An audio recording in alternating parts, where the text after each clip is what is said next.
একজন প্রবাসী শুধু টাকার জন্য বিদেশে যায় না, সে চায় নিরাপত্তা, সম্মান, পরিবার নিয়ে শান্তিময় জীবন আর ভবিষ্যতের জন্য একটা সুযোগ। কিন্তু এই সব কিছু কি একসাথে পাওয়া যায়? সৌদি আরব কিংবা মালয়েশিয়া, এই দুটি দেশে বাংলাদেশি প্রবাসীদের জন্য জনপ্রিয় গন্তব্য। কিন্তু কোনটা বেশি উপযোগী? আয় বেশি হলে স্বাধীনতা কম, আবার স্বাধীনতা বেশি হলে আয় কম। এই দোটানে পড়েছেন? চলুন আজ বাস্তব তথ্য, অভিজ্ঞতা ও তুলনার মাধ্যমে জেনে নিই কোন দেশে প্রবাস জীবন আসলেই ভালো। বেতন ও সেভিংসের সুযোগ। সৌদি আরবের অনেক কাজেই বেসিক বেতন মালয়েশিয়ার তুলনায় বেশি।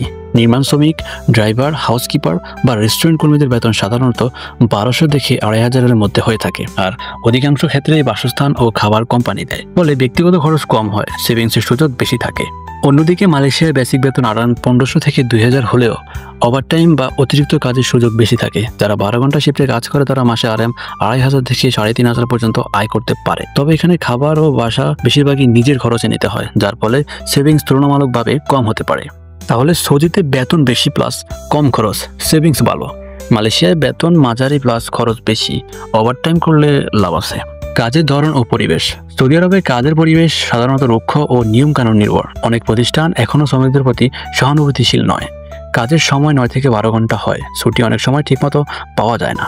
মালয়েশিয়ায় কাজের পরিবেশ তুলনামূলকভাবে বেশি মানবিক, যদিও এখানে কিছু কারখানায় চাপ বেশি। তবে অধিকাংশ কোম্পানিতে ছুটি, ওভারটাইম, নিরাপত্তা নিয়ম মাফিক হয়। চাকরি পরিবর্তনের সুযোগও তুলনামূলক সহজ। বসবাস স্বাধীনতা ও সামাজিক জীবন। সৌদি আরবে ইসলামিক নিয়মকানুন কঠোরভাবে পালিত হয়। পুরুষদের চলাফেরা কিছুটা স্বাধীন হলেও নারীদের চলাফেরা ও পোশাকে কড়াকড়ি রয়েছে।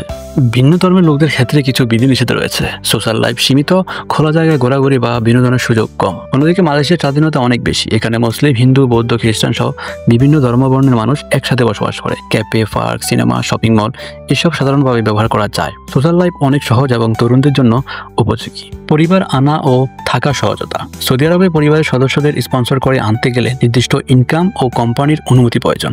তাছাড়া ভিসা প্রক্রিয়া জটিল এবং ব্যয়বহুল। অন্যদিকে মালয়েশিয়া পরিবার নিয়ে থাকতে চাইলে ডিপেন্ডেন্ট পাসের মাধ্যমে আনা যায়, যা তুলনামূলকভাবে সহজ। তাছাড়া স্থানীয় স্কুল, হাসপাতাল ও বাসার ব্যবস্থা উন্নত এবং সহজলভ্য। ধর্মীয় পরিবেশ ও মানসিক প্রশান্তি। সৌদি আরব ইসলামী ধর্মের জন্মভূমি। এখানে প্রতিটি এলাকায় মসজিদ রয়েছে। আজান ও জামাতে নামাজ বাধ্যতামূলকভাবে পালন হয়। রমজান, হজ, উমরা এসবের সুবিধা সৌদি থেকে পাওয়া যায়। যারা ধর্মপ্রাণ মুসলিম তাদের জন্য এটি মানসিক প্রশান্তির জায়গা। মালয়েশিয়ায় ধর্মচর্চা স্বাধীনভাবে করা যায়, কিন্তু পরিবেশ মিশ্র। মসজিদ, ইসলামিক কেন্দ্র, রমজানের আয়োজন সবই আছে। তবে পাশেই হয়তো হিন্দু মন্দির বা খ্রিস্টান গির্জা থাকবে। এখানে ধর্মীয় সহনশীলতা বেশি, কিন্তু সৌদির মতো পুরো দমে ইসলামিক পরিবেশ নয়। নিরাপত্তা ও আইন শৃঙ্খলা। সৌদিতে আইন শৃঙ্খলা অত্যন্ত কড়াকড়ি। বড় অপরাধের শাস্তি কঠিন, এমনকি মৃত্যুদণ্ডও হয়। ফলে অপরাধ প্রবণতা কম। তবে পুলিশ হয়রানিরও খবর পাওয়া যায়, বিশেষ করে অবৈধদের ক্ষেত্রে। মালয়েশিয়ার আইন অনেকটাই স্বাধীন, তবে এখানে পকেটমার চুরি বা বাইক চুরি মাঝে মধ্যে হয়ে থাকে। বিদেশিদের প্রতি স্থানীয়দের আচরণ সৌদি থেকে ভালো, তবে নির্দিষ্ট এলাকার উপর নির্ভর করে। ভবিষ্যৎ পরিকল্পনা ও উন্নতি সহজ। সৌদিতে কাজ করার মূল লক্ষ্য হলো টাকা জমিয়ে দেশে ফেরা। এখানে স্থানীয়ভাবে বসবাস করা কঠিন। শিক্ষাগত বা পেশাগত উন্নতির সুযোগ খুবই সীমিত। মালয়েশিয়ায় কেউ চাইলে শিক্ষাগত বা পেশাগত উন্নতির চেষ্টা করতে পারে। পড়ালেখা, ট্রেনিং, স্কিল ডেভেলপমেন্ট সহজলভ্য। অনেকেই এখান থেকে অস্ট্রেলিয়া, কানাডা বা ইউরোপে মুভ করে। ভাষা ও যোগাযোগ। সৌদিতে আরবি ভাষা, ইংরেজি বুঝে এমন মানুষ সংখ্যায় কম। ফলে অনেক প্রবাসী ভাষাগত সমস্যায় পড়ে যায়, বিশেষ করে হাসপাতালে বা দাপ্তরিক কাজের সময়। মালয়েশিয়ার স্থানীয় ভাষা মালয় হলেও ইংরেজি ব্যাপকভাবে প্রচলিত।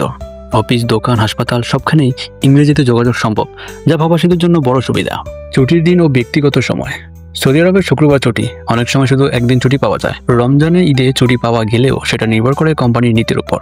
মালয়েশিয়ায় সপ্তাহে 1 বা 2 দিন ছুটি পাওয়া যায়, বিশেষ করে শনিবার ও রবিবার। সরকারি ছুটি ও পাবলিক হলিডের সংখ্যাও বেশি, ফলে জীবন কিছুটা ভারসাম্যপূর্ণ।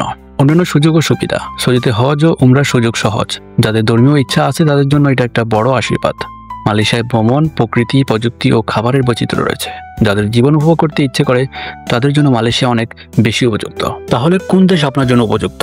আপনি যদি বেশি আয়, নিরাপত্তা এবং ধর্মীয় পরিবেশ চান এবং ব্যক্তিগত স্বাধীনতা নিয়ে আপোষ করতে রাজি থাকেন, তাহলে সৌদি আরব আপনার জন্য সেরা পছন্দ। আর যদি আপনি কিছুটা কম আয় মেনে নিয়ে স্বাধীনভাবে চলাফেরা করতে চান, পরিবারকে সঙ্গে রাখতে চান এবং ভবিষ্যতে উন্নতি করতে চান, তাহলে মালয়েশিয়া আপনার জন্য ভালো বিকল্প। সবশেষে আপনি কোন দেশে যাবেন সেটা নির্ভর করে আপনার লক্ষ্য, জীবনযাপন স্টাইল এবং মানসিকতার উপর।